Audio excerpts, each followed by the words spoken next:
For most of the organizations here in the United States, performance reviews are performed annually and are generally used to support decisions related to training and career development, compensation, transfers and promotions, as well as used to evaluate when reduction in the workforce are needed, and of course for employment termination. Traditionally, the performance review process includes setting clear and specific performance expectations for our employees and providing those employees a periodic, formal employee performance appraisal. Recent trends in more progressive organizations, though, include a less formalized process focusing on more feedback and coaching rather than a traditional time-consuming, here, look at this and sign type document. There's a lot involved in managing the performance of an organization and its employees to ensure that they are helping meet the goals of the organization. One of those key elements is performance management. This is the process through which managers ensure that employees' activities and their outputs contribute to those organizational goals. This process requires knowing what activities and what outputs are desired. It also requires observing whether the activities and outputs occur. The last thing this process requires is the providing feedback to help employees meet those expectations. Although many employees dread the annual performance appraisal meeting at which a boss picks apart the employees' behaviors from the past year, performance management can potentially deliver many benefits to individual employees as well as to the organization as a whole. Effective performance management can tell top performers that they are valued. It can encourage communication between managers and their employees. It can also establish consistent standards for evaluating employees, and it can help the organization identify its strongest as well as its weakest employees. To meet these objectives, companies must think of an effective performance management as a process and not just an event. Using this performance management process helps managers and employees focus on the organization's goals. Here we show the 6 steps in the performance management process. As shown here, feedback and formal performance evaluations are important parts of the process. However, they are not the only critical components. An effective performance management process contributes to the company's overall competitive advantage and must be given visible support by the top up managers such as the CEO as well as other senior managers. This support ensures that the process is consistently used across the company, appraisals are completed on time, and giving and receiving ongoing performance feedback is recognized as an accepted part of the company's culture. When you look at the 6 steps here, they're relatively simple. Obviously, defining the performance outcomes for company, division, and department. We should do those, and that's what we're going to base everything off of. We're going to develop those employee goals, behavior, and actions to achieve those outcomes. Obviously, we need to provide support and ongoing performance discussions. Don't let your performance discussions only be at the end of the year when you do your performance evaluations. Let employees know when there is a performance issue so that that can be corrected. We move on to step 4, which is evaluating that performance. Step 5, we need to identify any type of improvements that we see are needed. And then step 6, we see providing consequences for those performance results. If you're following these steps, the process can be very fluid and it can be very effective. Organizations establish performance management systems to meet 3 purposes. Those 3 purposes are strategic, administrative, and developmental. The strategic helps link employees' behaviors with the organization's goals. Performance management defines what the organization expects from each employee and measures each employee's performance to identify where those expectations are or not being met. This enables our organizations to take corrective action such as if there's any training that's needed, or maybe there's some incentives that can be put out there, or even discipline. Performance management can achieve its strategic purpose only when measurements are truly linked to our organization's goals and when the goals and feedback about performance are communicated to our employees. The administrative purpose is the basis for developing employees' knowledge and skills. Performance management can support decision-making related to employee retention, termination for poor behavior, and the hiring or laying off of employees. Information in a performance appraisal can have a great impact on the future of individual employees. And then we have the developmental aspect. Even employees who are meeting expectations can become more valuable when they hear and they discuss performance feedback. Effective performance feedback makes employees aware of their strengths and of areas in which they can improve. There are 5 criteria that determine the effectiveness of performance measures. There's the fit with strategy. A performance management system should aim at achieving employee behavior and attitudes that support the organization's strategy, its goals, and of course its culture. Another criteria that determines the effectiveness of performance review is its validity. This refers to whether the appraisal measures all the relevant aspects of performance and omits any irrelevant aspects of performance. We also have the criteria of reliability, which describes the consistency of the results that the performance measure will deliver. Next, we look at acceptability. This is whether or not a measure is valid and reliable. It must meet the practical standard of being acceptable to the people who use it. And then 5th, this is specific feedback.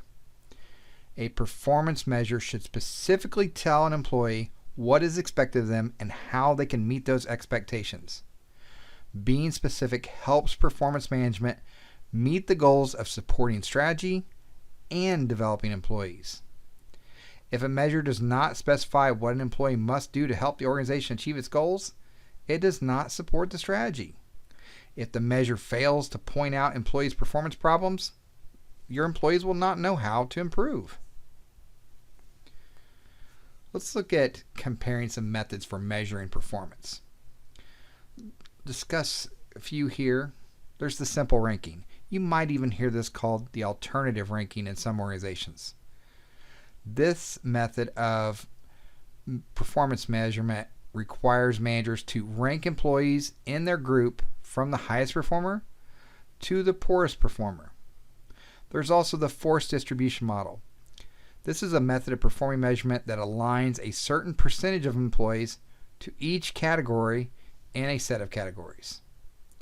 Then there's the paired comparison model. This is a method of performance measurement that compares each employee with each other employee to establish your overall rankings. You might see one of these or a couple of these used in an organization in how they rank employees. The forced distribution method or forced ranking, I've seen this in places where you have a certain percentage of each person or a group in a category and you rank those. So we have all of our managers that have a certain ranking, and then they may be in different divisions of the organization, and you put them all in one group, one category, and then you rank them in that group. So even though someone could be performing very well in one part of the organization, they may rank low as a group or in that category when all other managers are put in there. And some organizations will use these ranking methods and have improvement or IDPs, individualized development programs, for those employees to do better before the next ranking. Or if they get, as an example, they rank poorly 2 times in a row, even though they may be good, but because of the type of ranking method, if they rank in the lower part of the ranking system 2 years in a row, they may be automatically terminated. It just depends on the organization as to which method and how they enforce that.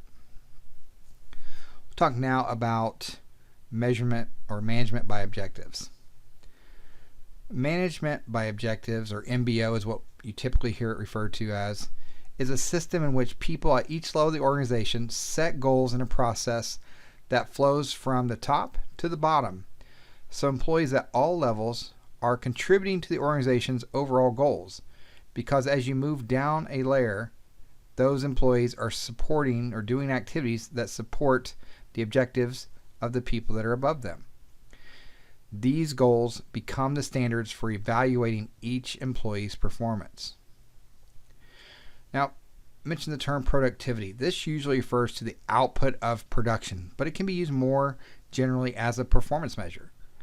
The organization identifies the products, which is a set of activities or objectives, that it expects a group or an individual to accomplish.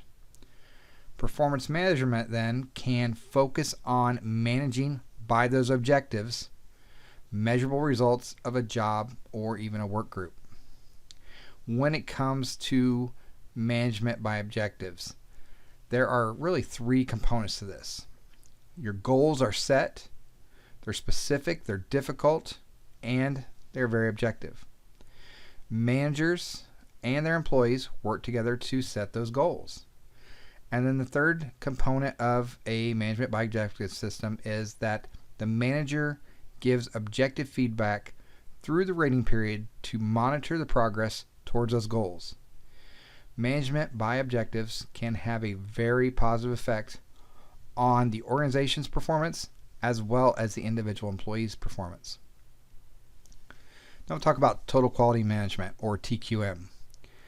A TQM approach to performance measurement includes subjective feedback from managers, peers, and customers, as well as objective feedback based on the work progress. You will find out that you will hear total quality management in most organizations that you work in. What total quality management really is it's an assessment of both individual performance and the system within which the individual works. It yields subjective feedback from the managers, and it yields objective feedback based on work processes obtained from a variety of methods called statistical quality control. To get as complete an assessment as possible, some organizations combine information from most or all of its possible sources in what is called a 360-degree performance appraisal. The most used source of performance information is, of course, the employee's manager. It is usually assumed that supervisors have extensive knowledge of the job requirements and that they have enough opportunity to observe their individual employees. Now, however, in some jobs, the supervisor does not have enough opportunity to observe the employee performing those job duties. Peers are an excellent source of information about performance in a job where the supervisor doesn't necessarily have enough opportunity to observe its employees. Peers are more favorable towards participating in reviews to be used for employee development. Subordinates often have the best chance to see how well a manager treats their employees. To protect employees, the process should be anonymous and use at least 3 different employees to rate each manager. Self-ratings are rarely used alone, but they can contribute very valuable information, although individuals, of course, have a tendency to inflate assessments of their performance. Why would you want to say that you have a bad performance? A common approach is to have employees evaluate their own performance before that feedback session. The customer is often the only person who directly observes the service performance and may be the best source of performance information. Now, no system's perfect. In this case, we can definitely say there can be errors in performance measurement. Several kinds of errors and biases commonly influence performance measurement. Let's take a look at some of these types of errors. First one, similarity. Raters tend to give higher evaluations to people that they consider are very similar to themselves. Then there's the contrast error. This is when a rater compares individual not against objective standards, but against other employees. And then there's the distributional error. This is where the rater usually uses only part of a rating scale. You might see leniency in there where the reviewer rates everyone near the top, or you could see strictness, which is where the reviewer favors much lower rankings. Then there's the central tendency in this distribution error, and that's when the reviewer rates everyone in the middle of the scale. And then lastly, we have the rater bias. This is the rater lets their opinion of one quality control their opinion of others. In here we have the halo error and the horns error. The halo error is a bias because of favorable ratings, and the horns error is bias that causes negative ratings. Most of us think of ourselves as effective, so if others are like us, we believe they'll be effective too. It is sometimes wrong, and when similarity is biased on characteristics such as race or sex, decisions can be discriminatory. We always want to make sure we're training our employees so that we are avoiding any type of decisions that could be deemed as discriminatory. Training is such a key element that's provided by HR that affects the organization in so many ways that are really kind of some of the unseen solutions and preventive measures that an organization can take. While an eraser is great for getting rid of some errors, it doesn't work in every situation. So let's take a look at some ways to reduce errors. Raters can be trained to avoid making errors using a variety of methods. We may see that studying actual employees of various performances is definitely a way that they can learn to be a better rater. We need to teach them on focusing on complex nature of employees' performance, not just the simple things. And rating fictional employees and discussing these decisions is another way that we can train our raters. We can also look at data and analysts being used to find patterns in our rater systems to make sure there's no bias. Sometimes political behavior can affect our performance appraisals. Sometimes raters are political, and then they distort evaluations to advance their own personal goals. To minimize these type of errors, we can hold calibration meetings. In these calibration meetings, managers discuss performance ratings and provide evidence supporting the ratings with goals of eliminating any type of intentional errors. Once the manager and others have measured an employee's performance, this information must be given to the employee. Only after the employee has received feedback can they begin to plan on how to correct any type of shortcomings that have been identified. Managers should also enable the employee to be well prepared before that appraisal or performance evaluation. The manager should ask the employee to complete that self-assessment ahead of time to think about their performance over that past rating period and to be aware of their strengths and their weaknesses so they can participate more fully in the discussion with the manager. The organization can also help managers give accurate and fair appraisals by training them to use the appraisal process and encouraging them to recognize accomplishments that the employees themselves have not identified, and fostering a climate of openness in which the employees feel they can be honest about their weaknesses.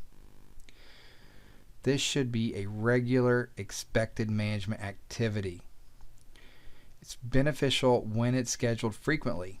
Most effective when information does not all of a sudden surprise the employee.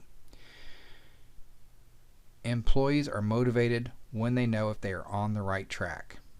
Now, when giving performance feedback, do it in an appropriate meeting place that's neutral and it's free of distractions so both the manager and the employee are giving it their full attention. Delivering feedback to a manager feels as if they are standing in judgment of others, a role that very few people actually enjoy. Managers can do much to smooth the feedback process and make it effective. Receiving criticism feels even worse. So when it comes to conducting our feedback sessions, there are 3 typical approaches that we see used. There's the tell and sell approach, the tell and listen approach, and the problem solving approach. In the tell and sell approach, managers tell employees their ratings and then they justify those ratings to the employee.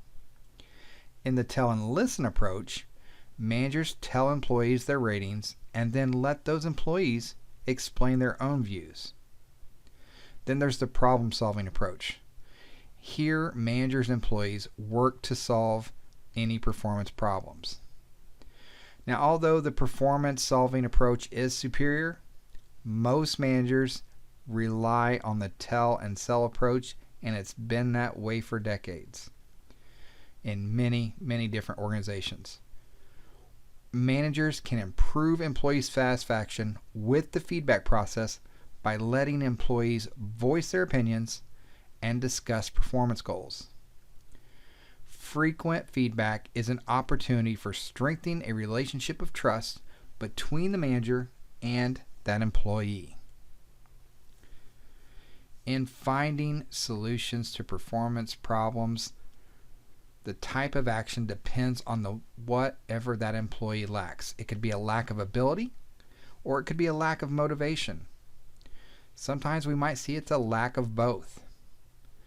Lack of neither ability or motivation, well, that's going to indicate that there's further investigation that the manager needs to do to find out why this individual is having these performance problems. Now, employees with high ability and high motivation, those are the ones that we typically see are the solid performers in the organization. There are, of course, legal and ethical issues that affect performance management. Lawsuits that we see often arise in 2 distinct areas. When uniform guidelines on employee selection are broken, and unjust dismissal of employees. Our systems should be installed that are going to be legally defensible. Decisions should be based on valid job analysis. Evaluations should be based on behaviors rather than traits. We should also use multiple raters when rating in case there's an appeal. And then we should be providing employees with feedback as well as coaching or training to make sure that we are giving our employees ample opportunities. Another legal and ethical issue in performance management lies with electronic monitoring and employee privacy. Organizations often store records of employees' ratings and evaluations in various electronic databases. These can improve productivity, but sometimes raise some privacy concerns. Electronic systems should not substitute for careful management within our organizations. It's great to have systems available to us to do that monitoring, but we have to make sure that their information is secure, because information is our greatest cost if that information is leaked. There is a lot that goes in with managing the employee performance in our organization, and as an HR professional, we should be up on all of our policies and understand that performance management process. We need to make sure that our appraisals are not just once a year. Performance management is an ongoing process, and we need to make sure that we are training all individuals so that that culture is there and everyone's aware, and that our employees are striving to be better, and we're giving them the tools to be better and keep our employees and keep them from going to our competition.